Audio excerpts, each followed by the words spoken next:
Bonjour et bienvenue dans votre nouvel épisode des Rendez-vous du risque consacré aux outils de la gestion de crise. Dans cette vidéo, je vous propose la matrice RACI. L'acronyme RACI, Responsible, Accountable, Consulted and Informed, ou RAM, Responsibility Assignment Matrix, représente l'organisation du travail en reliant dans un tableau commun la structure de découpage de projet et la structure organisationnelle du projet. Outil de design organisationnel, la matrice RACI permet de cartographier les activités et de définir les rôles et responsabilités des intervenants et membres d'une équipe.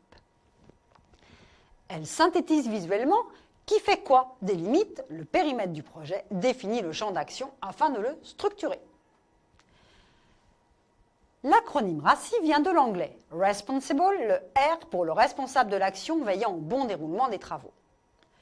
Accountable, le A pour l'acteur qui assume, approuve et éventuellement réalise l'action si on lui propose les deux lettres R et A. Consulted, le C pour les personnes à consulter pour avoir leur opinion. Informed, le I pour les personnes qui vont être informées du déroulement des actions sans nécessairement agir directement. Cette matrice organisationnelle s'utilise sous forme de tableau d'affectation de ressources qui indique la répartition des fonctions et des responsabilités entre les différents acteurs d'un projet. Suivant les principes de gestion de la méthode RACI, les auditeurs, experts, responsables et chefs de projet doivent dresser une liste croisée d'attributions pour définir les rôles et les processus organisationnels en œuvre dans un cadre projet. Pour construire une matrice RACI, il convient donc de lister en ligne les différentes tâches et activités attachées au projet, et en colonne, tous les acteurs individuels ou en entités multiples.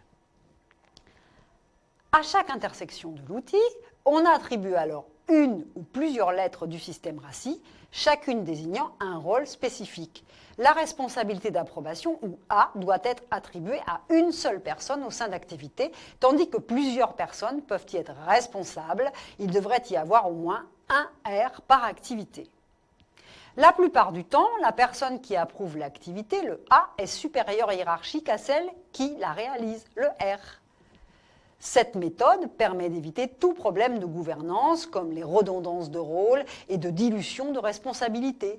On identifie toutes les tâches attribuées et leurs affectations, mais aussi les nécessités d'intervention et d'information à chaque étape du processus pour un bon pilotage des objectifs. Cette vision d'ensemble permet aussi d'assurer un suivi des livrables afin d'éviter tout oubli ou dispersion avec la possibilité de mettre facilement en place un système de rappels indispensables dans la gestion d'équipe.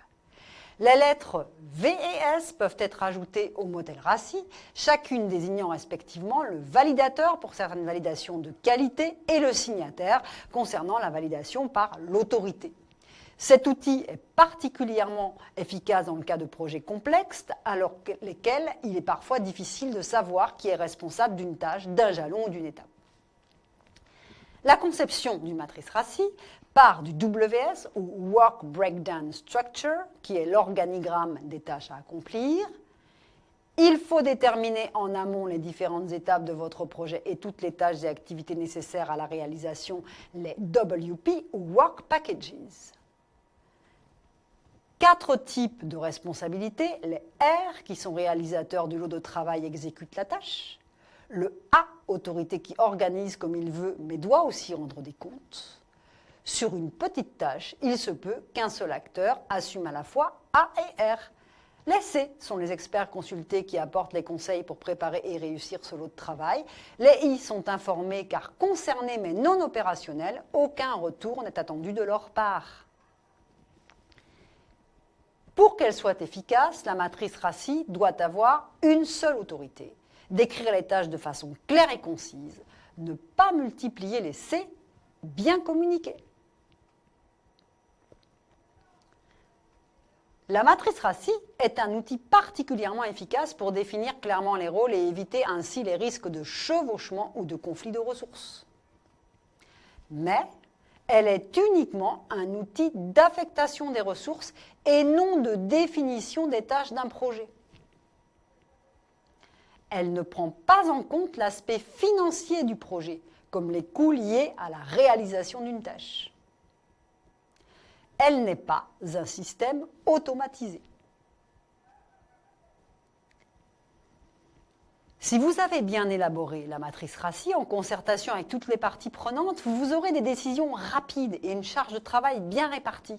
Cet outil est particulièrement pertinent pour clarifier les projets complexes. Il est intéressant de la combiner avec le PDCA. Merci de votre attention.